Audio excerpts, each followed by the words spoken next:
বাংলাদেশে ইন্টারনেট ভিত্তিক সংবাদ মাধ্যমে শৃঙ্খলা স্থাপনের কথা বলে গত 19 জুন মন্ত্রিসভার বৈঠকে জাতীয় অনলাইন গণমাধ্যম নীতিমালা 2017 এর খসড়া অনুমোদন দেওয়া হয়েছে। এর ফলে বাংলাদেশে অনলাইনে সংবাদ ভিত্তিক পোর্টালগুলোকে নিবন্ধনের আওতায় আসতে হবে। গত 2 বছর ধরে আলাপ আলোচনার পর এই সংক্রান্ত নীতিমালা অনুমোদন করল সরকার। 2015 সালের ডিসেম্বরে সরকার প্রথম অনলাইনের সংবাদ মাধ্যমগুলোর নিবন্ধনের কথা বললে সে সময় প্রায় 1800 প্রতিষ্ঠান নিবন্ধনের আবেদন করে। তথ্য অধিদপ্তর জানাচ্ছে, আপাতত অনলাইন গণমাধ্যম নিবন্ধন দিতে 3টি গোয়েন্দা সংস্থা তদন্ত করছে। তদন্ত শেষে স্বরাষ্ট্র মন্ত্রণালয়ে তাদের পাঠানো প্রতিবেদনের ভিত্তিতেই নিবন্ধন দেওয়া হবে। মন্ত্রিসভায় সদ্য অনুমোদিত খসড়া নীতিমালায় বলা হয়েছে, এর আগে রেডিও টেলিভিশন দেখভালের দায়িত্বপ্রাপ্ত সম্প্রচার কমিশনই অনলাইন সংবাদ মাধ্যমেরও নিবন্ধন দেবে। সে কমিশন এখনো গঠিত না হয় আপাতত তথ্য মন্ত্রণালয়ের নির্দেশনাতেই চলতে হবে অনলাইন সংবাদ মাধ্যমগুলোকে। নীতিমালা অনুযায়ী অনলাইন গণমাধ্যমকে রাষ্ট্র ও সরকার প্রধানের ভাষণ সহ সরকার অনুমোদিত জাতীয় গুরুত্বপূর্ণ অনুষ্ঠান স্বেচ্ছা প্রণোদিতভাবে প্রচার, প্রকাশ বা সম্প্রচার করতে হবে। ধর্মীয় মূল্যবোধে আঘাত সৃষ্টি করতে পারে, আইন শৃঙ্খলা ভঙ্গ করতে উৎসাহ প্রদান করতে পারে এবং আইন শৃঙ্খলা ভঙ্গের প্রতি সহানুভূতি সৃষ্টি করে এমনি কিছু প্রচার করা যাবে না। সশস্ত্র বাহিনী এবং আইন শৃঙ্খলা রক্ষায় নিয়োজিত দায়িত্বশীল অন্য কোনো বাহিনীর প্রতি কটাক্ষ, বিদ্রূপ বা অবমাননা অথবা সরকারি কর্মকর্তাদের হাস্যকর করে এবং তাদের ভাবমূর্তি বিনষ্ট করে এমন তথ্য অনলাইন গণমাধ্যমে প্রচার করা যাবে না বলে বলা আছে খসড়া নীতিমালায়। আজ বৃহস্পতিবার রাজকাহনের ফোন লাইন আছে খোলা, আর ফেসবুক ও ইউটিউবে তো থাকছি প্রতিদিনের মতো। অনলাইন গণমাধ্যমগুলোকে সরকারি তত্ত্বাবধানে আনার উদ্যোগ নিয়ে আপনার সব প্রশ্ন ও মতামতের উত্তর দিতে রাজকাহন স্টুডিওতে আছেন প্রধান তথ্য কমিশনার অধ্যাপক ডক্টর মোহাম্মদ গোলাম রহমান, সাবেক অতিরিক্ত attorney general M K Rahman এবং সাংবাদিক, গবেষক, শিক্ষক আফসান চৌধুরী। স্বাগত আপনাদের তিনজনকে।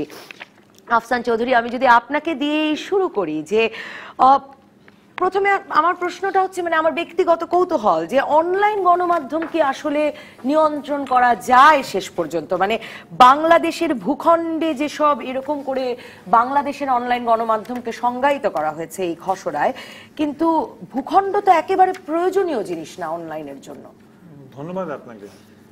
আমার মনে হয়েছে যে অনলাইনের এই নীতিমালাটা পড়ে, মানে যতদিন এটা বোধহয় ড্রাফট আকারে ছিল, তারপরে মানুষের পড়াশোনা দেখেও নি, এবং তারপরে হঠাৎ একদিন ঘোষণা হলো যেটা হয়েছে, তাতে আপনি দেখবেন যে অনলাইন সম্পর্কে যে ধারণাটা এই নীতিমালায় পাওয়া যায়, তাতে মনে হয় না ওনারা খুব একটা অনলাইন বিষয়টা বোঝেন।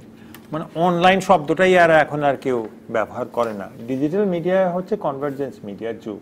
আপনি ঠিক যেভাবে বললেন যে ফেসবুক আরো অন্যান্য জায়গায় রয়েছেন আপনি, তাতে বোঝা যাচ্ছে যে গোটা জিনিসটাই হচ্ছে ডিজিটাল মিডিয়ার বিষয়। তো ডিজিটাল মিডিয়াকে তো আপনি এইটা করতে পারবে, এটা করতে পারবেন, এটা করতে পারবে, এটা করতে পারবেন না বলে আজ পর্যন্ত কোনো জায়গায় ঠেকানো যায়নি, যায়ও না।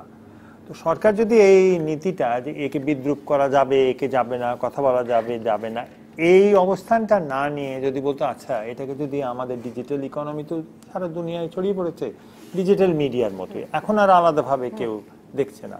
এবং আমি যেটা বলি যে আমি যখন বিলেতের অনলাইন পত্রিকা দেখি, আমি সেখানে বাংলাদেশের পণ্যের বিজ্ঞাপন দেখতে পাই। তার মানে তারা তো না বিলেতের লোক দেখতে, আমি দেখতে পাচ্ছি। তার মানে এই যে দেশ ব্যবধান, ভৌগোলিক ব্যবধান, এগুলো নেই। তো নিয়ন্ত্রণে যদি না করা যাবে, তো তাহলে কেন তারা এই নিয়মটা করছেন?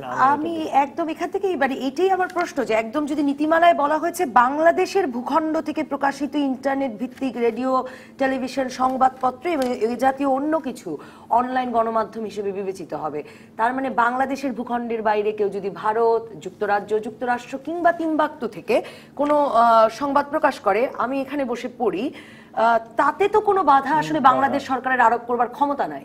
আমি একবার দেখেছিলাম কিছু মানুষ আছেন বাংলাদেশ সরকারের, বোধহয় তারা মানে কন্ট্রাক্ট পেয়েছেন, সেটা হচ্ছে যে এইসব খারাপ এইসব সাইট আছে, ওয়েবসাইট আছে, এগুলোকে বন্ধ করে, বিশেষ করে বাঁশের কেল্লা বা এরকম কিছু, তারা সারাদিন করে বন্ধ করে আর আরেক জায়গা থেকে খুলে, বন্ধ করে আরেক জায়গা থেকে। পৃথিবীর কোনো জায়গায় এটা সম্ভব না। আমি তো আশ্চর্য হয়ে যাচ্ছি যে সরকার যে নীতিমালাটা করলো, তারা কাদেরকে জিজ্ঞাসা করে এমন একটা নীতিমালা করলো। যেমন বিদ্রুপের কারণ, যে কথাটা, বিদ্রুপ তো আমাদের জাতীয় অধিকার, বিদ্রুপ করার অধিকার। আমার একটা লেখা, ওটা ওই যে পোর্টালে যেখানে ছাপা হচ্ছিল তাদের আধা ঘন্টার মধ্যে গালিগালাজকে তারা নামিয়ে দিয়েছে। এটা বিদ্রুপই ছিল। কিন্তু কথা হলো যে এইটা পৃথিবীর কোনো দেশে যদি বলে যে এদেরকে বিদ্রুপ করা যাবে না, আপনি চিন্তা করুন যে সারা দুনিয়ার গণমাধ্যমের কোনো জায়গায় এই নিয়মটা তো হাস্যকর হয়ে দাঁড়াবে না। তাহলে তো ডোনাল্ড ট্রাম্প। আমি এই প্রসঙ্গে আরো বিস্তারিত আলাপ করতে আপনার কাছে আসবো, কিন্তু এম কে রহমান, আইনি দৃষ্টিতেও মানে সরকারি কর্মকর্তাদের হাস্যকর করে এমন কিছু, তারপরে আইন শৃঙ্খলা রক্ষাকারী বাহিনীকে বিদ্রুপ করে এমন কিছু, মানে কোনটা যে কাকে হাস্যকর করে, কোনটা যে কাকে বিদ্রুপ করে, এগুলো তো আসলে আইনের ভাষায়ও বোঝা খুব কঠিন। না, সেটা তো একটা ব্যাখ্যার প্রশ্ন দাঁড়িয়ে যাবে যে কোনটা বিদ্রুপ করলে বিদ্রুপ হবে, কোনটা বিদ্রুপ হবে না। আর এই নীতিমালাটা আমি যতদূর জানি এখনো এটা মন্ত্রিসভায় নীতিগতভাবে অনুমোদন হয়েছে এবং এটা বোধহয় একটা সাব কমিটি করে দিয়েছে এটা আরও রিভিউ করার জন্য। তো অনেক বড় দেখা যাচ্ছে এখন। এটা আফসান চৌধুরী সাহেব যে বললেন যে এভাবে অনলাইন রেজিস্ট্রেশন নিল কিন্তু subject to some condition impose করলো, রেজিস্ট্রেশন তো চাইতেই পারে, সেটা তো আপত্তি কিছু নাই। কিন্তু ওই যেসব কথা এখানে লেখা হয়েছে এটা কতদূর কন্ট্রোল করতে পারবে সেটা মুশকিল, সেটা বলাটা মুশকিল। এখানে কিছু ভালো দিকও আছে, যেমন মহান মুক্তিযুদ্ধের ইতিহাস বিকৃত করা যাবে না, সেটা তো আমাদের একটা জাতি হিসাবে এটা করা উচিত। কিন্তু কোনো একটা লেখার মাধ্যমে যদি কেউ, আমি যদি একটা লিখি সে যদি সমালোচনা করে সেটা করতেই পারে, তাই না? আমি যদি একটা প্রশ্ন করি আপনাকে, মহান মুক্তিযুদ্ধের ইতিহাস বিকৃত করা উচিত না এই সংক্রান্ত আইন প্রণয়নের অনেকে দাবি তুলেছিলেন, অনেক সংসদেও এই নিয়ে আলাপ হয়েছে, কিন্তু ধরুন এই যে মহান মুক্তিযুদ্ধের ইতিহাস বিকৃত করা যাবে না, এখানেও তো মানে একে স্পষ্ট হয় আইন, মানে এই আইনগুলো কি এক রকমের পরে বাজেভাবে ব্যবহৃত হওয়ার সুযোগ থাকে কিনা, মানে এগুলো সবই 57 ধারা হয়ে ওঠার সুযোগ থাকে কিনা? না, একটা আমাদের জাতি হিসাবে একটা তো কিছু জায়গায় আমাদের কনসেনসাস থাকতে হবে যে মানে তা তো নাই, মানে না নাই, কেউ বিরূপ মন্তব্য করতে পারে সেটা ভিন্ন কথা, কিন্তু এটা তো সত্যি যে না 1948 সাল থেকে যে সংগ্রামটা শুরু হয়েছিল সেটাই কিন্তু সমাপ্তি ঘটেছে 1971 সালে মুক্তিযুদ্ধের মাধ্যমে। এটা তো অস্বীকার করার উপায় নেই। কতিপয় গোষ্ঠী যদি অস্বীকার করে তারাও কিন্তু এটা অন্যভাবে এটা স্বীকার করিয়ে নিয়েছে যে বাংলাদেশের একটা বাস্তবতা। কাজে এটা নিয়ে এই মুক্তিযুদ্ধ, তারপর আমাদের কতগুলো আন্দোলন, ভাষা আন্দোলন, 6 দফা আন্দোলন, 11 দফা আন্দোলন, এটা তো সত্যি, এটা তো অস্বীকার করার কোনো উপায় নেই। এটাকে বিদ্রুপাত্মক মনোভাব নিয়ে একটা ভবিষ্যৎ বংশধরদের ভিতরে অথবা ভবিষ্যৎ যারা প্রজন্ম আছে তাদের কাছে একটা ইতিহাসটাকে বিকৃত করে উপস্থাপন করা। কিন্তু আমি যে জায়গাটাতে যেতে চাই সেটা হচ্ছে যে আইনে যদি এই বিষয়গুলোকে স্পষ্ট না করা হয় যে কোনগুলো আসলে বিদ্রুপ, বিকৃত করা, হাস্যরস করা, মানে শব্দগুলো যদি এমন থাকে, তখন ধরুন মানে বাংলাদেশে যেহেতু দলে দলে মুক্তিযুদ্ধের ইতিহাসের ন্যারেটিভে পার্থক্য আছে, তাহলে এখন আপনাকে বিকৃতকারী মনে করছেন না যারা, তারা 5 বছর পরে আপনাকে বিকৃতকারী মনে করতে পারে। মুক্তিযুদ্ধের পক্ষের শক্তি যদি ক্ষমতা থেকে চলে যায় আর মুক্তিযুদ্ধের বিপক্ষ শক্তি অথবা যারা মুক্তিযুদ্ধের পক্ষে সরাসরি অংশগ্রহণ করে না তারা যদি ইতিহাস লেখার দায়িত্ব পায় তখন তো ইতিহাস তাদের পক্ষেই যাবে। আর এখানে বলছেন যে আইনগুলা স্পষ্ট থাকতে হবে, এখানে কোনো ভেগ থাকতে পারবে না। যদি ভেগ আইন থাকে, ডেফিনিশনগুলো ঠিকভাবে না আসে, তাহলে এটা তো ইট রিকোয়ার্স ইন্টারপ্রিটেশন। তখন কেউ যদি চ্যালেঞ্জ করে, সে চ্যালেঞ্জ করলে সে ব্যাখ্যাটা আসবে, কোর্ট থেকে আসবে। স্যারের অনুমতি নিয়ে বলছি, একটা হচ্ছে যে মুক্তিযুদ্ধের বিষয়টা, এটা আমার জীবনই গেছে মুক্তিযুদ্ধের ইতিহাস নিয়ে। আমি তো দ্বিমত প্রকাশ করি যে 48 থেকে বাংলাদেশের স্বাধীনতা আন্দোলন শুরু হয়েছে। আমি মনে করি এটা যেতে হলে আমাদেরকে যেতে হবে সেই 19 শতকের দিকে, এবং আপনি সেই কৃষক আন্দোলনের দিকে তাকাতে হবে। এখন আমার যদি কোনো শত্রুপক্ষ যদি থাকে, সে বলবে তাহলে 48-এর পরের যে মুক্তিযুদ্ধ ছিল সেটা থেকে এটা তো বিকৃতি।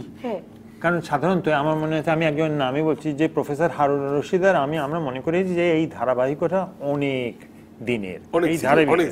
তো তাহলে কিন্তু কোনো আমলা যদি মনে করে বা কোনো পুলিশ যদি মনে করে, আমি এই প্রসঙ্গটিতেও যেতে চাই, আমি আসবো এম কে রহমান আপনার কাছে, যে মানে আইনগুলো আসলে নানা রকমে কালো হয়ে ওঠা, মানে নিবর্তনমূলক হয়ে উঠবার সম্ভাবনা তৈরি হচ্ছে কিনা, আইনের অস্পষ্টতা এবং আইনগুলো কারা প্রয়োগ করবেন তার জায়গাগুলো থেকে। হঠাৎ করে একটা জিনিস মনে পড়েছে আমার, আমরা সবাই জানি এই ব্যক্তিকে। 1971 সালে মুজিব বাহিনীর যারা কমান্ডার ছিলেন তার মধ্যে সিরাজুল আলম খান ছিলেন অন্যতম একজন। তো ওনাকে 91-এ তদানীন্তন সরকার যারা ছিলেন তারা একটা ডিটেনশন অর্ডার দিলেন। সেখানে আদেশের ভিতরে লেখা ছিল যে 1971 সালে মুজিব বাহিনীর গঠন করে মুক্তিযুদ্ধের বিপক্ষে অংশগ্রহণ করেছেন এবং মুক্তিযুদ্ধের বিপক্ষে কাজ করেছেন। এইটা ছিল ডিটেনশনের তার অন্তরীণ আদেশের গ্রাউন্ড। তো হাইকোর্ট এটা নিয়ে হাসাহাসি ছাড়া আর কিছু হয় না। সিরাজুল আলম খান মুক্তিযুদ্ধের মুজিব বাহিনী গঠন করে মুক্তিযুদ্ধের পক্ষে বিপক্ষে নিশ্চয়ই সিরাজুল আলম খান হলে এখন- নিশ্চয়ই হাসাহাসি হবে, কিন্তু আরেকজন ব্যক্তিকে যদি সাধারণ মানুষকে কে যদি করা হয়? হয়রানি করবার সুযোগ তৈরি হয় না, কিনা? ওটাকেও তো হয়রানি করেছে। হ্যাঁ, হয়রানি। হয়রানি তো হলো। তাহলে- He was one of the আমি top আমি এই organizer. আইনি বিষয়টি আরো আব্দুর বিস্তারিত রাজ্জাক, জানতে গোলাম আসবো মোহাম্মদ, এম কে শেখ রহমান মুজিবুর আপনার রহমান কাছে, ছিল।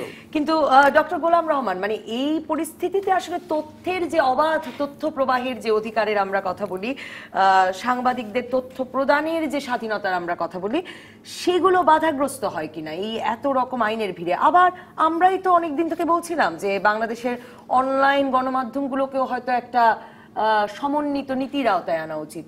মানে সমস্যাটা কোথায় হলো তাহলে? ধন্যবাদ। আমার মনে হয় পারসেপশনটা আগে ঠিক করা দরকার যে অনলাইন গণমাধ্যম নীতিমালা আমরা বলতে কি বুঝাচ্ছি। এখন ডেফিনেশনে যাই বলা হোক, কিন্তু খুব সাধারণ বোধগম্যতায় কি মনে হবে, অনলাইন তো বিশ্বব্যাপী একটি ব্যাপার। অনলাইন কিন্তু কোনো ভৌগোলিক সীমারেখায় বাধা যাবে না। সুতরাং এটাকে একটা বিশ্ব প্রেক্ষাপটে দেখতে হবে। আচ্ছা, তাহলে প্রশ্ন আসে যে তাহলে আমাদের ভূখণ্ডে আমরা এটা করব নাকি অন্য কোনোভাবে হতে পারে।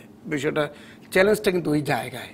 চ্যালেঞ্জটা যেহেতু বিশ্বব্যাপী, অনেক দেশে এটাকে অনেক চিন্তাভাবনা করছে কিন্তু কিছু করতে পারছে না। কারণ যদি করতে হয় তাহলে নিয়ন্ত্রণ করতে হবে। নিয়ন্ত্রণ করলে কিন্তু যদি আমরা আপনাদের অনুষ্ঠান বিষয়টি হচ্ছে নিয়ন্ত্রণ, নিয়ন্ত্রণের পক্ষে কিন্তু আমি নই। আমি হচ্ছে অবাধ প্রবাহের পক্ষে। না, আমরা নিয়ন্ত্রণের পর একটা অবাক চিহ্ন দিয়েছি এই জন্য যে মানে এটা কি আসলে শৃঙ্খলা আনয়নের নামে নিয়ন্ত্রণের চেষ্টা কিনা? সেটাই। এখন এই শব্দটার মধ্যেই সমস্যাটা হচ্ছে এই যে আমরা নিয়ন্ত্রণের পক্ষে না। সুতরাং এই গণমাধ্যমের জন্য নীতিমালা দরকার। কিরকম? এখন আর এই প্রযুক্তিগত কারণে অনলাইন যুগ হয়েছে। এখন সব গণমাধ্যমে কিন্তু কোনো না কোনোভাবে আজকাল ডিজিটাইজড, তাই না? এন্ড এই ডিজিটাল মিডিয়া এগুলোকে তাহলে ডিজিটালি চিন্তা ভাবনায় রাখতে হবে যে প্রযুক্তি কিভাবে আমি গ্রহণ করব, বর্জন করব, কিভাবে এটাকে হ্যান্ডেল করব, এইটা হলো মূল ব্যাপার, হ্যান্ডেল করা। এখন এই হ্যান্ডেল করার মধ্যে ডিপেন্ড করছে যে তার মধ্যে আমার সীমারেখাটা কি হবে। এখন আমি যদি আমার ভূখণ্ডের কথা বলি তাহলে একটা জায়গায় আমরা দাঁড়ালাম, নইলে আবার আইনি কোনো ব্যাখ্যা দেওয়া যাবে না। কারণ আপনি তো ব্রিটেন কিংবা ভারত কিংবা ভেনেজুয়েলা এই ঘটনা ঘটে থাকলে সেটা তো বাংলাদেশ সরকার কিছু করতে পারবে না। সেই জন্য সম্ভবত ওই ভূখণ্ডের কথা বলা হয়েছে। এটা এর বাইরে বোধহয় এটার কোনো মিনিং আছে বলে মনে হয় না। তবে চরিত্রগত কারণে এই অনলাইনের যে চরিত্র সেটা হচ্ছে যে কোনো জায়গা থেকে যে কোনো জায়গায় সেটা প্রচার করা যেতে পারে, দেখা যেতে পারে। এটা আমরা যেটা দেখছি এখন, সেখানে অন্য জায়গা থেকে কিছু করলে আমাদের আইনি ব্যাখ্যায় তো ওই আইনের হাতটা তো ওই রকম বড় না যে অন্য জায়গায় তাকে ধরতে পারে। চেষ্টার অর্থ কি? হ্যাঁ, কথাটা এই জায়গাটাই বড় প্রশ্ন যে তাহলে এই চেষ্টার অর্থ কি? অন্যান্য অনেক দেশে এই চেষ্টাটা হচ্ছে কিন্তু তারা এগোতে পারছে না। বিষয়টা কিন্তু এই জায়গায় হ্যাঁ অনেক না ডিসিপ্লিন হবে না। সারা বিশ্বের সংবাদ মাধ্যম তো এখন ফেক নিউজ নিয়ে কথা বলছে এবং এই যে এবং একটা মাধ্যমকে নিয়ন্ত্রণ করলে আরেকটা মাধ্যম আসবে, আরেকটা মাধ্যমকে নিয়ন্ত্রণ করলে অন্য আরেকটা চেহারায় আসবে। কিন্তু প্রযুক্তি নতুন চেহারায় ফিরে স্যার আপনার কাছে, ডক্টর গোলাম রহমান আপনার কাছে আমি জানতে চাইবো যে কিন্তু নিয়ন্ত্রণের যে বৃথা চেষ্টা সেটা আবার খুব কড়াকড়ি করে করা হচ্ছে। কারণ 2016-র মাঝামাঝি থেকে এখন পর্যন্ত 3টি গোয়েন্দা সংস্থা কাজ করছে যারা নিবন্ধনের আবেদন করেছেন সেসব প্রতিষ্ঠানের বিষয়ে খোঁজ নিতে। তো সংবাদ মাধ্যমের নিবন্ধন দেওয়ার এই প্রক্রিয়াটিকে সাংবাদিকতার শিক্ষক, সাংবাদিক, গবেষক আপনারা কিভাবে দেখেন এটাও আমি জানতে চাইবো। একটা বিরতির পর দর্শক থাকুন রাজকাহনে টেলিভিশনে, ফেসবুকে, ইউটিউবে।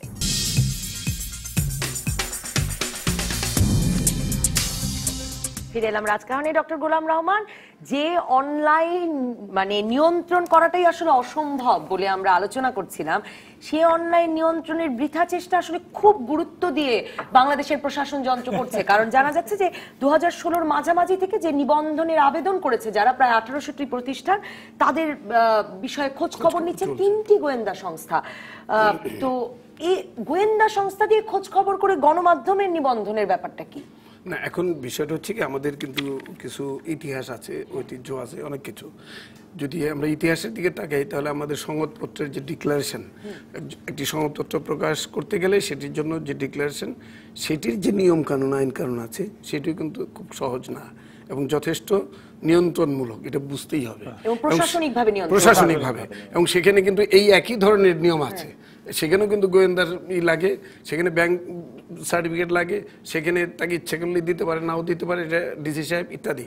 এখন যদি ওইটা এতদিন যাবৎ চলতে পারে, এই 1973 প্রিন্টিং অ্যান্ড পাবলিকেশনস অ্যাক্ট, তাহলে এখন এই নতুন যে আইন, মানে গণমাধ্যম অনলাইন গণমাধ্যম নীতিমালায়, এখানে আরো একটু বিবেচনা করা যেতে পারে যে গণমাধ্যম বলতে আমরা কি বুঝবো। এটা একটা ডেফিনেশনের ক্রাইসিস আছে, হ্যাঁ, it is very critical thing.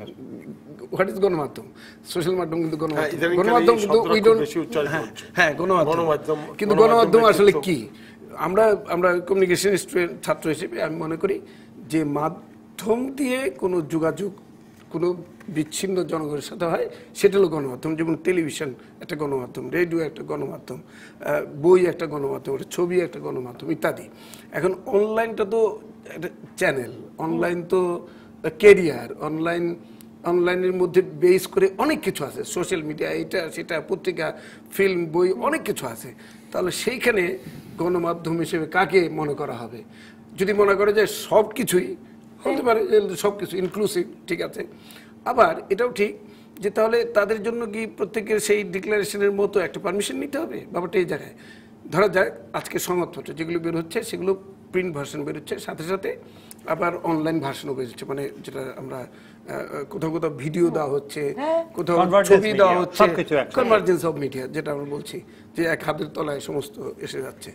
এখন সেখানে তাহলে আবার এটাও আছে বিদেশে, যেমন স্ক্যান্ডিনেভিয়ান কান্ট্রিগুলোতে, ইভেন মানে পশ্চিমের দেশগুলোতে যারা পত্রিকা বের করে, তারা এই পত্রিকা যেহেতু লম্বা সময় 24 ঘন্টা পরে একটা পত্রিকা বের করে, তার মনে করে অনলাইনেও তাদের আপডেট দেওয়া হবে, এবং আমাদের দেশে এটা চলছে।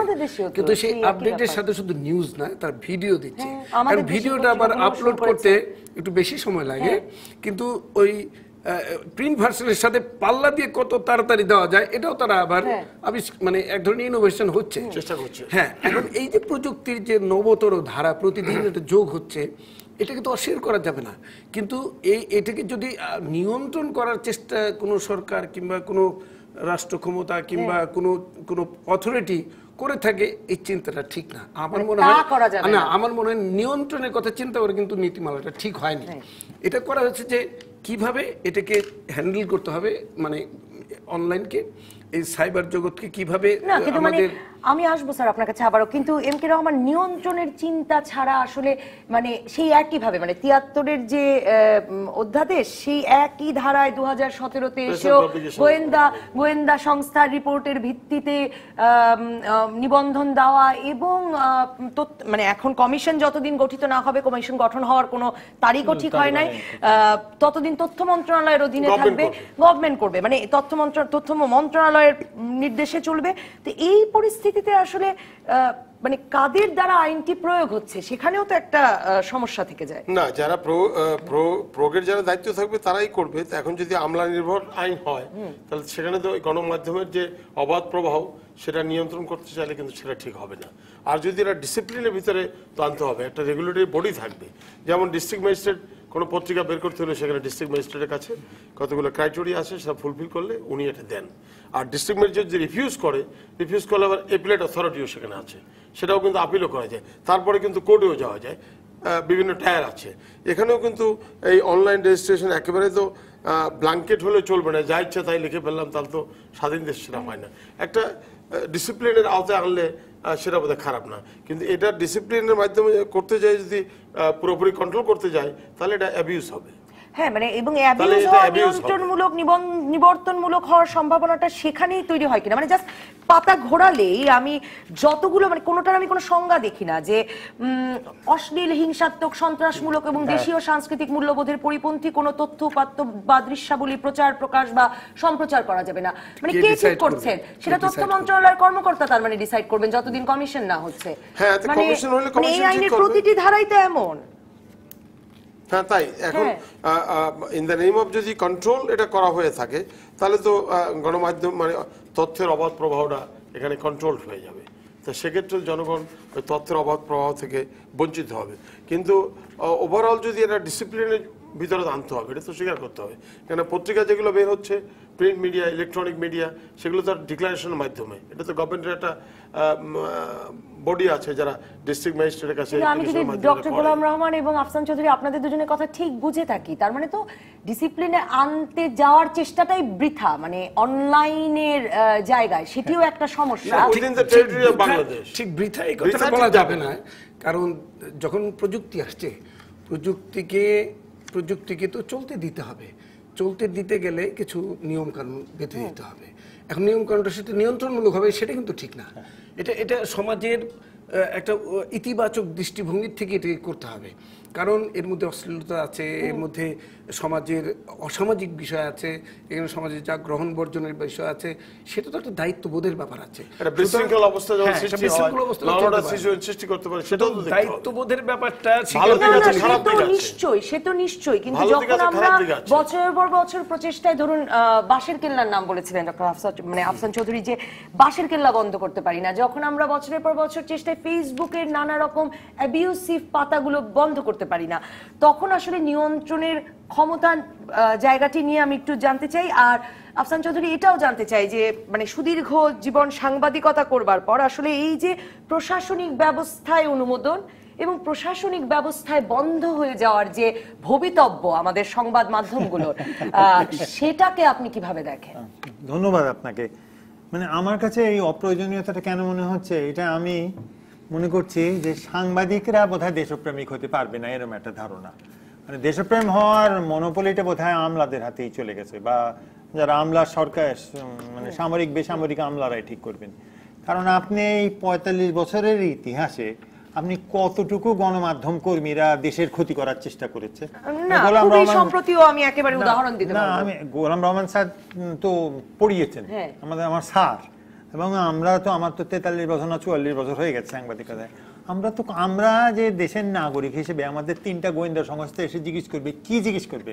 আমাকে যখন ডিজিএফআই এর কাছে একবার যেতে হয়েছিল, আমি একবার বিবিসির একটা ইন্টারভিউতে কি বলছিলাম, আমাকে জিজ্ঞেস করলে আপনি কি বলছেন? আমি বলছি যে সাংবাদিকদের, সাধারণ মানুষের ওই কোন জেনারেলের কোন জায়গায় চাকরি হলো এটা নিয়ে এত আগ্রহ থাকার কথা, এটা একটা প্রশাসনিক একটা আদেশ, এটা তো আমাদের বিষয় না।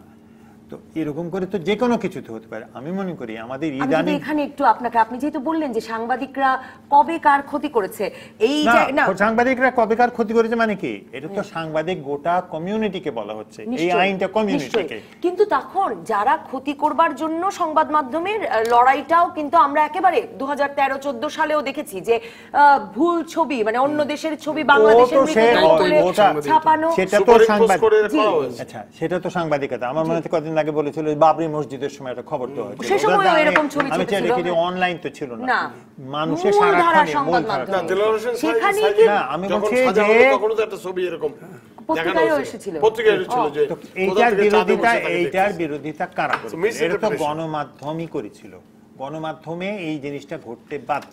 আপনি একটা জিনিস 2007 সালে প্রত্যেকটা আমেরিকার ওই যে বক্স যেটা থাকে ইন্টারনেট বক্স, এটা সিআইএ পেনিট্রেট করে ফেলেছে। তো সিআইএ মোটামুটি সমস্ত খবরগুলো পাচ্ছে, বিভিন্ন সময় প্রয়োজন হলে তারা খবরগুলো দিচ্ছে, খবর কে কি বলছে।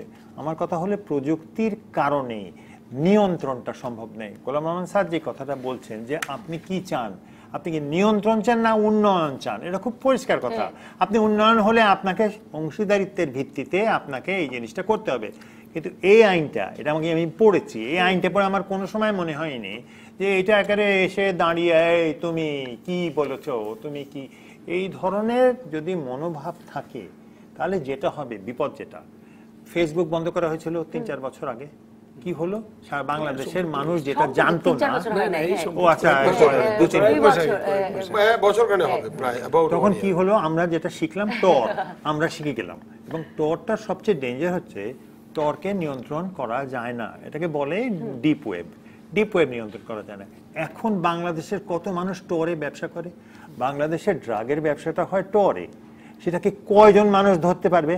আপনি তো পথ খুলে দিয়ে দেখিয়ে দিচ্ছেন যে তুমি নিয়ন্ত্রণটা অসম্ভব বললে। আমার মনে হয় ডক্টর গোলাম রহমান আপনার সঙ্গে কিছু যুক্ত করতে চাইছিলেন। জি, স্যার। তার মানে তো আসলে আমি আফসান চৌধুরীর কথা যদি ঠিক বুঝে থাকি, মানে একরকমের অবাধ তথ্য প্রবাহ নিশ্চিত করে, তথ্যের সঙ্গে তথ্যের লড়াই নিশ্চিত করে আসলে মিথ্যা তথ্য, হ্যাঁ, ভুল একেবারে। তথ্যর সঙ্গে লড়াই আপনাকে করতে ধন্যবাদ, হবে। এই এরকম কথাটাই ব্যাপারটা? হচ্ছে বিষয়। হ্যাঁ।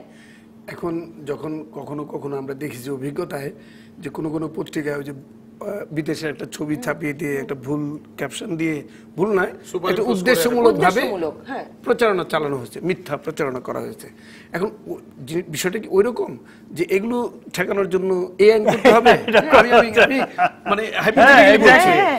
কিংবা না, এটা অবশ্য অনেকে যুক্তি হিসাবে দেবেন, কিংবা সেই জন্য বলছি। সন্ত্রাসী, কিংবা ওই যে এক্সট্রিমিস্ট, কিংবা ওই যে হ্যাঁ, যা চরমপন্থী, যা whatever। চরমপন্থী, হ্যাঁ, কিংবা আইএস অমুক তমুক, এদেরকে ফেস করার জন্য এরকম করা হচ্ছে। বিষয়টা আগে বুঝতে হবে।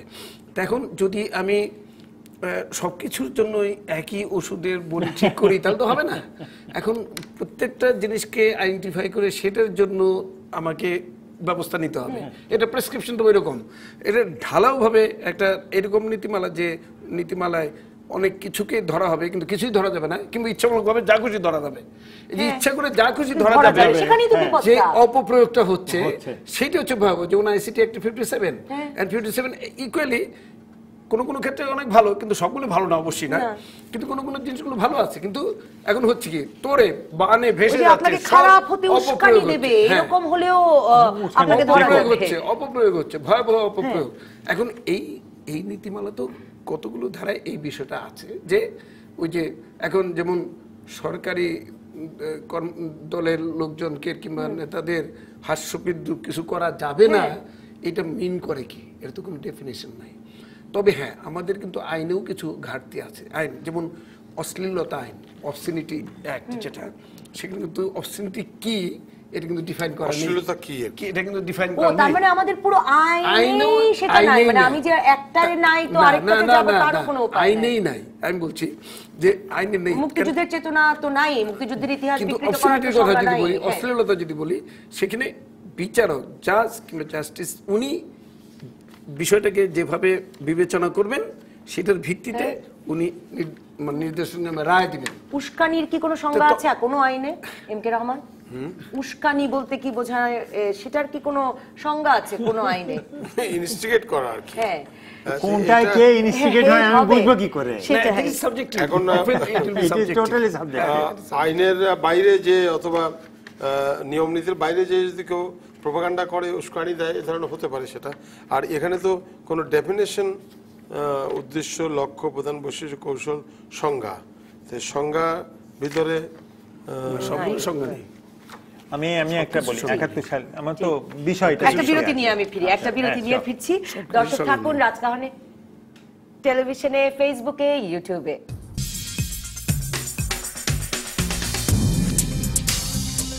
ফিরে এলাম রাজকাহনে। আমাদের একজন দর্শক আছেন ফোনে। দর্শক বিরতির আগে ছিলেন, আমি দুঃখিত ফোনটা নিয়ে বিরতিতে যাইনি। দর্শক আপনার নাম বলে প্রশ্ন করুন, মতামত দিন। ঝিনাইদহ কালীগঞ্জ থেকে এজাজ আহমেদ। আপা, জি বলেন। এজাজ আহমেদ বলছি, কালীগঞ্জ জি বলুন থেকে। এজাজ আহমেদ, আমরা শুনতে পাচ্ছি আপনাকে। হ্যাঁ, আমার প্রশ্নটা হচ্ছে যে এই যে অনলাইনটা চালু হচ্ছে আপা। হ্যালো, জি আমরা শুনতে পাচ্ছি। হ্যাঁ, এই যে অনলাইনটা চালু হচ্ছে, তাই জনগণের কতটুকু উপকৃত হবে, এটা প্রশ্ন আমার। আচ্ছা, হ্যাঁ, জনগণ তাতে কতটুকু উপকৃত হবে অনলাইনে। আমি যদি ওনার প্রশ্নটা একটু অন্যরকম করে করি, যে ডক্টর গোলাম রহমান, একদিকে আমরা যখন বলছি যে বিভিন্ন এই যে কাকে বিদ্রুপ করা যাবে, কাকে নিয়ে হাস্যরস করা যাবে, সেই দিকে এক রকমের নিয়ম আছে এই নীতিমালাটির মধ্যে। এগুলো বলে দেওয়া আছে যে কোনগুলো আপনাকে দিতেই হবে, যেমন জরুরি আবহাওয়া বার্তা, স্বাস্থ্য বার্তা, রাষ্ট্র সরকার প্রধানের ভাষণ, গুরুত্বপূর্ণ ঘোষণা, সরকার কর্তৃক জারিকৃত প্রেস নোট। মানে এগুলোই মানে কোনগুলো আমাকে দিতে হবে আর এটাও কতগুলো- খুব কতগুলো অনাধুনিক একটি অ্যাপ্রোচ কিনা যে কতগুলো আবার নিষেধাজ্ঞা আছে, এটা করা যাবে না। জি মানে কি আমি আসলে আমার সংবাদ মাধ্যমে দিতেই হবে এটাও কি আসলে নির্ধারণ করে দেওয়া উচিত আধুনিক সংবাদ না, মাধ্যমের ঠিক যুগে? ঠিক আমরা যদি importance-টা- অবাধ তথ্য প্রবাহের কথা বলি তাহলে সেখানে এখানে এটা একটা ব্যারিয়ার হিসেবে বিবেচনা করতে হবে। এখন কতগুলো বিষয় আবার আমি একটু যদি অন্য ধারায় কথাটা বলি, যে আমাদের মধ্যে একটি দেশ, উন্নয়নশীল দেশ, যে দেশটির অনেক কিছু ঠিক ওই একেবারে পশ্চিমা ধারায়, পশ্চিমা অর্থনৈতিক ব্যবস্থা ওইভাবে বিবেচনা করা যাবে না। যদি আমাদের সেরকম দর্শকও জানতে চান অনলাইন গণমাধ্যমে তিনি কিভাবে উপকৃত হ্যাঁ হবেন। সেটাই, সেই জন্যই যে তাহলে আমাদের দেশের প্রতি দায়িত্ববোধ, আমাদের দেশের মানুষের প্রতি, সমাজের প্রতি দায়িত্ববোধ, এর তো একটা জায়গা থাকা উচিত। এখন আমি যদি ধরে নেই যে বাংলাদেশ টেলিভিশন, বাংলাদেশ বেতার, তার জনপ্রিয়তা নেই, কারণ হচ্ছে পলিসিগত কারণে তারা বিরোধী দলের সংবাদ দেয় না, কিংবা অনেক কিছুই দেয় না, সেই জন্য হয়তো দেয় না। কিন্তু আবার এটাও ঠিক যে পাবলিক সার্ভিস ইনফরমেশন বলতে যা বোঝায়, জনকল্যাণার্থে যে তথ্য, সেগুলো কিন্তু তারা যথেষ্ট দেয়। সেটা তারা কিন্তু আমাদের কমার্শিয়াল রেডিওতেও। টেলিভিশন গুলো কিন্তু রেডিও সেইভাবে দেয় না। ব্যাপকভাবে দেয়। আমাদের বাংলাদেশ বেতার এবং বাংলাদেশ টেলিভিশন প্রচুর দেয়। প্রচুর। এখন তাহলে ওই জিনিসগুলো তাহলে আমরা কমার্শিয়াল টেলিভিশনের কাছে আশা করতে পারি না কেন? আশা তো করা উচিত, তাই না? উচিত, তা তো দিচ্ছে না। সেই জায়গা থেকে আমি বলবো যে এই দায়িত্ববোধের বিষয়টা একটা ইতিবাচক দৃষ্টিভঙ্গি হয়তো বিবেচনা করা যেতে পারে, কিন্তু এটাকে বাধ্যতামূলক করা যাবে না। এটা একটা মোটিভেশনের ব্যাপার, যে টেলিভিশন চ্যানেল তারা নিজেদের ভিতর থেকে মোটিভেট হবে যে তাদের দেওয়া দরকার দেশের জন্য, দেশের মানুষের জন্য। আচ্ছা, একইভাবে এটা একটা সমন্বয়ের ব্যাপার আছে, কারণ এত ধরনের গণমাধ্যম আছে এখন, যে অনেক ধরনের কোন গণমাধ্যম। গণমাধ্যম আসলে কি ধরনের খবর হ্যাঁ, দেবে? তাহলে অনলাইনে তো সবই যেতে পারে। মানে যেমন ধরুন এখানে একটা প্যারা আছে, স্যার আমি যদি ভুল বলি ঠিক করবেন, যে উন্নয়নমূলক কর্মকাণ্ডের খবর কিভাবে এই অনলাইন গণমাধ্যমগুলোকে দিতে What is হবে। উন্নয়নমূলক? কিন্তু একটি সংবাদ মাধ্যম কিন্তু ডিসিশন নিতে পারে যে সে শুধুই উন্নয়নমূলক কর্মকাণ্ডের খবর দিতে পারে, আবার আমি কোনো গণমাধ্যম খুলে সিদ্ধান্ত নিতে পারি আমি শুধুই রাজনৈতিক হ্যাঁ, যেমন উদাহরণ মানে দিয়ে বলা খবর যেতে পারে, যেমন মন্ত্রীরা ফিতা কাটছেন, কিংবা কালভার্ট উদ্বোধন করছেন, কিংবা যে কোনো উন্নয়নমূলক প্রকল্প উদ্বোধন করছেন, এটা কি উন্নয়ন? এটা ধরে নিতে হবে ও কি উন্নয়ন। আর দেখা গেল যে ওটা ফিতা কাটা হয়েছে কিন্তু ওটা কাজ শেষ হয়নি, সেটা কি উন্নয়ন? তাহলে সেটাও আবার বুঝতে হবে যে কাজ হয়নি, কিংবা দুর্নীতি হয়েছে। এখন যাই হোক, আমাদের মতো দেশে না, সেই ফিতাকাটাও একটা নিউজ হবে, ফিতাকাটা নিউজ আমি হলেও না, কিন্তু না, না। নিউজ হবে। ফিতাকাটা নিউজ হবে, আমি নাও দেখাতে পারি। আমি সব সেটা মন্ত্রীদের, নাও দেখাতে পারি। আমি 60 জন মন্ত্রী 60টা অনুষ্ঠান না, প্রতিদিন 80 দেখাবো জন কেন? দেখাবো না, টেলিভিশনে, নাও তাই না? দেখাতে পারে। এটা তো নিউজ ভ্যালু কিন্তু জাজমেন্টের দুর্নীতি ব্যাপার হলে আছে। সেটা দেখাবে। সংবাদ এটা মূল্যায়নের তো একটা expected। ব্যাপার থাকতে হবে। সুতরাং এখানে সেই জন্যই এটা বাধ্যতামূলক করা যাবে না। এটা তো মোটিভেশনাল ব্যাপার, যে হ্যাঁ কে কোনটা করবে। কেউ স্পোর্টসে বেশি গুরুত্ব দিবে, কেউ ডেভেলপমেন্টে বেশি গুরুত্ব দিবে, কেউ কিংবা কেউ রাজনীতিকে বেশি গুরুত্ব দিবে, এটাও হতেই পারে। সুতরাং এখানে ওইভাবে উল্লেখ করে দিলে কিছু হবে না। বিষয়টা এগুলি প্রিয়াম্বলে থাকতে পারতো, যে এই মোটিভেশন থাকতে হবে, এগুলো এবং থাকা তার ভালো। জন্য ভালো। মৌলিক, হ্যাঁ, তার খুব জন্য ভালো। মৌলিক এই জিনিসগুলো মেনে চলা দরকার। মানে গণমাধ্যমকে এটা তার outline দায়িত্বের হিসেবে। জায়গাটাও মনে রাখতে হ্যাঁ, হবে। আমার কেন যেন মনে হয় এই নীতিমালার বিষয়টা ঠিক এই করা যাবে, এই করা যাবে না, এই করা যাবে, এইভাবে গেলে বোধহয় জিনিসটা 2017 তে বোধহয় আর মানায় না। জেনেরিক ফর্মে না আসলে জিনিসটা একটা বড় চ্যালেঞ্জ। না, যেমন এখানে এটা লিখছে, যেমন বিজ্ঞাপন শোভনীয়, সুন্দর, সুরুচিপূর্ণ, পরিমার্জিত কিনা এ বিষয়ে কোনো দ্বিধা সন্দেহ দেখা দিলে গণমাধ্যমকে সংশ্লিষ্ট কর্তৃপক্ষের নিকট আবেদন করে সিদ্ধান্ত গ্রহণ করতে হবে। তার মানে নির্দেশনাটা হলো যে বিজ্ঞাপনটা সুন্দর হতে হবে, কুরুচিপূর্ণ যেন না হয়, তারপর পরিমার্জিত হতে হবে। এই যে মানে প্রতিটার আমার আসলে সংজ্ঞা দরকার, প্রতিটার মানে সংজ্ঞা কোনটি দরকার। পরিমার্জিত রুচিপূর্ণ কোনটা, আপনার কাছে, মার্জিত কোনটি কোনটা, আমার কাছে, রুচি কোনটি কোনটা। মার্জিত Exact, আপনার কাছে। exact. আমি যদি এম কে রহমান আপনার কাছে প্রসেসটা জানতে চাই, যে এই নীতিমালার খসড়া অনুমোদিত হয়েছে মন্ত্রিসভায়, আর অন্যদিকে নিবন্ধনের কাজ চলছে, যদিও সেটা সম্প্রচার কমিশনে দেওয়ার কথা ছিল, এখন মানে গোয়েন্দা সংস্থা থেকে ওটা যতদিন না হবে ততদিন সরকার করবে। সরকার করবে। আমি আপনার কাছে জানতে রুচি, চাই আমি যে যদি একটু ফোরন কাটি কিছু যদি জি, মনে না জি। করেন। রুচি মানে কি রমজান আসলে টেলিভিশনে খবর পড়তে হবে, মাথায় কাপড় দিবে, আর রমজান না ঠিক থাকলে স্যার। টেলিভিশনে কাপড় মানে খবর পড়া হবে, মাথায় কাপড় না দিয়ে, এটা কি রুচি? যেটা এরশাদ সাহেবের আমি কিভাবে এটাকে বিবেচনা না, করব? এরশাদের ওই ধরনের এরশাদের মার্শাল বাধ্যবাধকতা নাই, কেউ মাথায় কাপড় দিয়ে খবর পড়ে, আবার কেউ তো না পড়ে কিন্তু না। কেউ না কোনো টিভিতে পড়তে হয়, কোনো টিভিতে পড়তে হয় না, বিষয়টা হ্যাঁ, হয়তো- এরশাদ সাহেব যখন ক্ষমতায় আসছিল তখন তার এই সময় হয়েছিল যে আমার মনে হচ্ছে পরিবার পরিকল্পনা বিজ্ঞাপন বন্ধ করে দেওয়া হলো যে এটা কুরুচিপূর্ণ, এটা একটা জাতীয় একটা বিষয়, সেটা বিজ্ঞাপন বন্ধ করা হলো। দ্বিতীয় হলো মেয়েদেরকে বোধহয় কোনো গহনা পরে টিভিতে খবর পড়া যাবে না, আবার এটা। ফ্যামিলি প্ল্যানিং তারপরে আবার হ্যাঁ সেটাই অ্যাওয়ার্ডও পেয়েছে এবার জাতিসংঘ তার থেকে। মানে যখনই আপনার জবাবদিহিতা থাকে না, যখন আপনার মানে উপরে কোন সরকার ক্ষমতায়, কোন প্রশাসন, কোন সরকার প্রশাসন আসলে চালাচ্ছেন, তার সকল কিছুর উপরে আসলে রুচি, অশ্লীলতা, সমস্ত উন্নয়নমূলক কর্মকাণ্ড সবকিছুর সংজ্ঞা বদলে যাচ্ছে।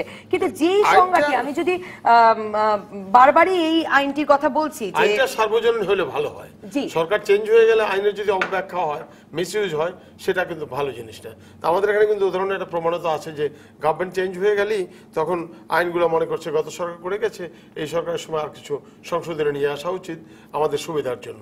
সেই দিকে দৃষ্টি রাখতে হবে যে এই আইনটি আসলে এই যে খসড়া যে অনুমোদন হয়ে গেছে, এখন এটিকে কতটা সিরিয়াসলি না, নেওয়া এটা উচিত? কারণ আমি- আমি যদি আবারও 5.1.7 যাই যে 1.7 মানে সেই যে সশস্ত্র বাহিনী অথবা দেশের আইন শৃঙ্খলা রক্ষায় নিয়োজিত দায়িত্বশীল অন্য কোনো বাহিনীর প্রতি কটাক্ষ, বিদ্রুপ বা অবমাননা করা যাবে না, এবং অপরাধ নিবারণ ও নির্ণয়ে অথবা অপরাধীদের দণ্ডবিধানে নিয়োজিত সরকারি কর্মকর্তাদের হাস্যাস্পদ করে ও তাদের ভাবমূর্তি বিনষ্ট করে এমন তথ্য উপাত্ত প্রচার, প্রকাশ ও সম্প্রচার করা যাবে না।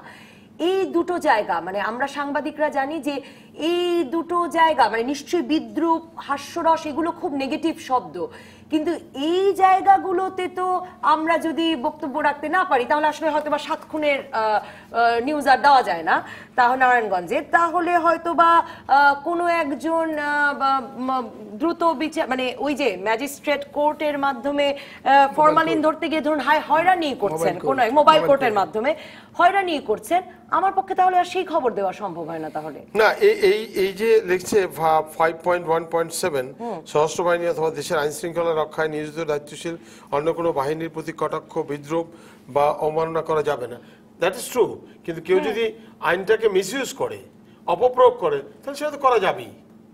জি, একজনের রাইট আছে, রাইটটা যদি তাকে একটা গ্রেপ্তার করছে, তার রাইটটা কি একটা অন্যায়ভাবে একটা লোককে হেরাস করলো, হেনস্থা করলো, সেটা তো ইট ইজ নট আমি বিয়ন্ড একটু ক্রিটিসিজম। ফোনটা নিয়ে নিতে চাই। দর্শক আপনার নাম বলে প্রশ্ন করুন বা মতামত দিয়ে। আমার নাম হচ্ছে নাতি। জি, আমি হাটাজার দিকে বলছি যে অনলাইন বিভিন্ন মহাসড়কে বিভিন্ন এলাকায় একটা ল্যাপটপ নিয়ে বাসায় বসে আমরা মেট্রিক্সের অনলাইন খুলে ইয়া করলো যে অনলাইন খুলে বিভিন্ন কাজ করতেছে, অপবাদে চালাচ্ছে, নিউজ করতেছে, এটার জন্য হাই প্রোফাইল সাংবাদিকরা মুদ্রার সঙ্গে বাধাগ্রস্ত হচ্ছে কাজ করার জন্য, বিভিন্ন মানুষকে প্রতারণা করতেছে। বিভিন্ন কি হাই প্রোফাইল সাংবাদিকরা মনে করেন একটা অনলাইন একটা মহাসড়ক একটা ও প্রতারণা করছেন সাংবাদিকরা, সেই বিপদ তো আছে আফসার সেটাও চৌধুরী। আছে, অফ কোর্স। প্রতারক তো আর সাংবাদিক নাই, ও তো প্রতারক। But in the name of journalism, যে কোনো জায়গায় যে কোনো ক্ষেত্রে প্রতারক। বাংলাদেশের সবচেয়ে বেশি প্রতারণা হচ্ছে ব্যাংক ব্যবস্থার মধ্যে। আমরা ব্যাংক ব্যবস্থার মধ্যে কোনো জায়গায় লেখা আছে যে ব্যাংকের লোকদেরকে বিরুদ্ধে করলে কিছু করা যাবে, তা তো আর বলা হয়নি। আমাদের সাংবাদিকদেরকে অপমান করা যাবে। এখন আমি কবি শামসুর রহমানকে সেটা নিয়ে করা ব্যঙ্গ যাবে আসলে, করলাম, কোনো অসুবিধা হয় সেটাই না কোনো তাতে। অসুবিধা হলো না। সিটিজেন এটা হিসেবে আপনার- তো তার না আছে, ব্যাংকের তাহলে ব্যাপারে একটা আপনি- কথা আছে। আমার মতে এখানে এই আছে। ধরনের আপনি যদি ঠিক করে দেন যে সামরিক আর বেসামরিক আমলাদেরকে কিছু বলা যাবে না, বাকি সবাইকে বলা যাবে, আপনার এই বিভাজন তো রাষ্ট্রের জন্য অত্যন্ত। না, এটা বললেও হবে, nobody is above the law. তাহলে আমি ব্যঙ্গ নাগরিক করতে হিসেবে পারার সবার অধিকার, অধিকার। আমার ব্যঙ্গ করার অধিকার খুব মৌলিক অধিকার। 71 সালে বাংলাদেশের কিন্তু সবচেয়ে আমরা সেই যখন আমরা শুধুই অবাধ তথ্য প্রবাহের কথা বলি, ডক্টর গোলাম রহমান বারবার মানে বলেন এই কথাটা যে পাশ্চাত্যের বিচারে আমাদের বিচার না, করলে চলবে না। পাশ্চাত্যের বিচারের কথা তো বলছি না। আমাদের তো আবার এটাও সমস্যা যে মানে সাংবাদিকরা একটা মফস্বলে ল্যাপটপ নিয়ে একটা সংবাদ মাধ্যম খুলে প্রতারণা আমি করছে। আমি একটা কথা বলি। জি। 71 সালে ইয়েলো জার্নালিজম বলি। আমি 71 সালের কথাটা বলি। আমি যদি মুক্তিযুদ্ধের দলিল পত্রে আপনার ত্রয়োদশ খণ্ডটা দেখেন, দেখবেন যে বাংলাদেশে 71 সালে কত পত্রিকা বের হয়েছিল। এগুলো হচ্ছে কমিউনিটি মিডিয়া, এগুলো হচ্ছে কমিউনিটি মিডিয়া। আপনি অনলাইনের নামে যাদের বন্ধ করার চেষ্টা করছেন তারা প্রধানত হচ্ছে কমিউনিটি মিডিয়া। আর প্রতারণা আমার জাস্ট মাথায় এলো এমকে আমার প্রতারণা বন্ধ করার জন্য তো এই আইন এই করার আইন দরকার নেই। মানে প্রতারণা তো আমি না, সেটা তো penal code আছে। হ্যাঁ, Penal সেটা তো code আমি আছে। অন্য Penal code আইনই আছে, করতে penal পারি। code ধরা যেতে পারে। জি, আমি তো এই আইনের ফাঁক ফোকর দিয়ে প্রতারণা আর বেশি আরে করতে পারে এই আইন থাকলেই প্রতারণা করার ইচ্ছাটা আমার মানুষের মনে হয়। বাড়বে বেশি। না, তবে আর আমার মনে হয় যে এই ক্লজ যেমন 7 মার্ডার কেসের কথা বলছেন, তো এই ক্লজে তো অত্যন্ত বিরূপ, হাইকোর্টকে তো বিরত রাখতে পারেনি, হাইকোর্ট তো অর্ডার দিয়ে দিয়েছে এবং তাদের বিচারও হয়ে গেছে। সেটা অনেকে তো অন্য বলছে, কথা, বিষয় হলো যে আমি সেটা করতে তো গেলে রাখতে পারেনি। পত্রিকা সেখানে মিডিয়া একটা গুরুত্বপূর্ণ ভূমিকা পালন করেছে মিডিয়া তো প্রথম রিস্ক থেকে নিয়ে শেষ পর্যন্ত। করছে, কিন্তু বিষয়টা হলো আপনি যদি আইন যদি থাকে যে এটা যে কেউ আপনাকে বলতে পারে আইসিটি 57 এর মতো, হ্যাঁ এটা তুমি করে নিয়েছো, একবার ধরা পড়ে গেলে আইসিটি থেকে বের হওয়া যে কি জিনিস সেটা আমরা অনেকেই জানি। আপনাকেও ধরেছে বটে। হ্যাঁ, তো আমার কথা হচ্ছে কি যে গোলাম রহমান স্যার যে কথাটা বারবার বলেন, আপনার তো নিয়তটা ঠিক করতে হবে, আপনি কেন এইটা করছেন। আপনার যদি উন্নয়ন, গণমাধ্যমের উন্নয়ন, অবাধ তথ্য প্রবাহ হয়, তাহলে এই আইনটার সঙ্গে আমি কোনো জায়গায় খুঁজে পাচ্ছি না এই মিলটা। এইটাই হচ্ছে বড় সমস্যা। দ্বিতীয়ত হচ্ছে যে আমলারা তো সিদ্ধান্ত নিতে পারে আমার দেশপ্রেম কতটা, এটা পারে না। 71 সালে আমলা দিয়ে মুক্তিযুদ্ধ হয়নি, এটা জনগণের মুক্তিযুদ্ধ। এই আইনে কিন্তু জনগণ বিরোধী হয়ে যাচ্ছে, কারণ কমিউনিটি মিডিয়া, আমি যে কথাটা আইন বলি, কমিউনিটি মিডিয়া খুব গুরুত্বপূর্ণ ছিল 71 সালে। আপনি সেই ঐতিহ্য কেন আপনি ভাববেন? সে ওটার অধিকারও আপনার নাই।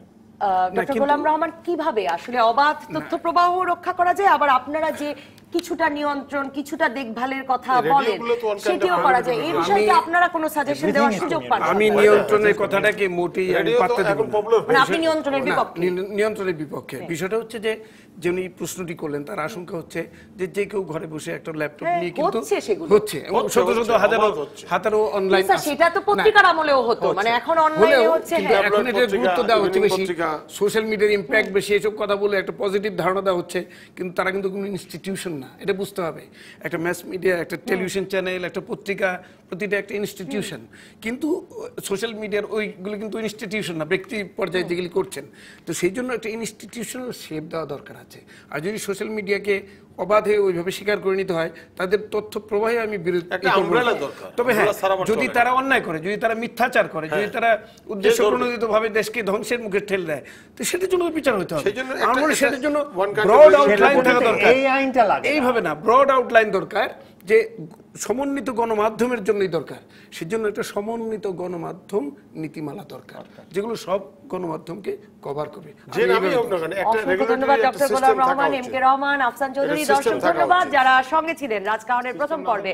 পরবর্তী পর্বে নিরাপদে ঘরে ফেরা, এই বিষয়ে আলোচনা করবেন বাংলাদেশ সড়ক পরিবহন মালিক সমিতির সভাপতি, পল্লী উন্নয়ন ও সমবায় মন্ত্রণালয়ের প্রতিমন্ত্রী মশিউর রহমান রাঙা এমপি, বিআরটি এর সচিব মোহাম্মদ শওকত আলী এবং বুয়েটের দুর্ঘটনা গবেষণা ইনস্টিটিউটের পরিচালক অধ্যাপক ডক্টর মোয়াজ্জেম হোসেন। সঙ্গে থাকবেন আপনি টেলিভিশনে, ফেসবুকে, ইউটিউবে, আর বৃহস্পতিবার ফোন লাইন আছে খোলা।